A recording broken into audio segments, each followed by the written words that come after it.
রূপাইকে বাঁচিয়ে জড়িয়ে ধরে রেহান।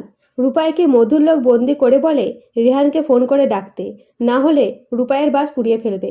তাই রূপাই বাধ্য হয়ে রেহানকে ফোন করে বলে, আমি বাড়ি ফিরবো, কিন্তু এত রাতে কিছু পাচ্ছি না, আমাকে নিয়ে যাবেন? তখন রেহান সুপারম্যানের পোশাক ব্যাগে ভরে বেরিয়ে পড়ে, আর রাস্তায় রূপাইয়ের দেওয়া ঠিকানায় পৌঁছে বলে, এখানে তো সম্পূর্ণ অন্ধকার, বিয়ের বাড়ি বলে তো মনেই হচ্ছে না। তাছাড়া রূপাইয়ের গলা শুনে সুবিধে লাগলো না, রূপাই বিপদে পড়েছে নিশ্চয়। ঠিক তখনই রূপাইয়ের বাস দেখতে পেয়ে বাসের পেছনে লুকিয়ে একজন গুন্ডাকে মেরে অজ্ঞান করে দেয়। তখন মধুর ভাড়া করা লোক বলে, বাপি তো পেছনেই ছিল, কোথায় গেল? কেউ এসেছিল নাকি?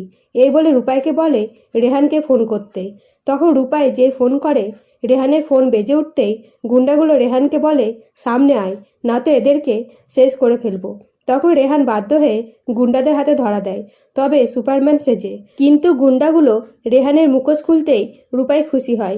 এদিকে গুন্ডাগুলো রেহানকে বাসের ভেতর নিয়ে যেয়ে রেহানের গায়ে কেরোসিন তেল দিয়ে আগুন লাগাতেই যায়। তখন রেহান নিজের হাতের বাঁধন খুলে গুন্ডাদের মারতে শুরু করে।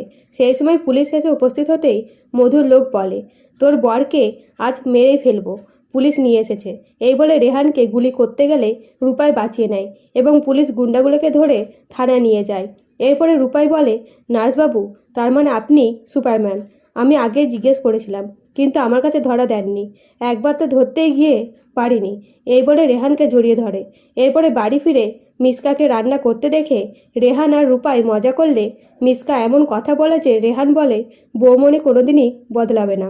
তখন রূপাই বলে, বদলাবে না, তবে সুযোগ পেলে বড় ক্ষতি করে দেবে।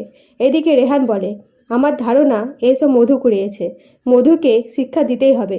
তখন রূপাই বলে, আপনার হাতে হাত মিলিয়ে মধু ম্যাডামের বিরুদ্ধে আমরা লড়াই করব। তখন রেহান বলে, কাল ডাক্তারি পরীক্ষার ফর্ম ফিল আপ করতে যাব। তখন রূপাই বলে, আমিও যাব আপনার সাথে।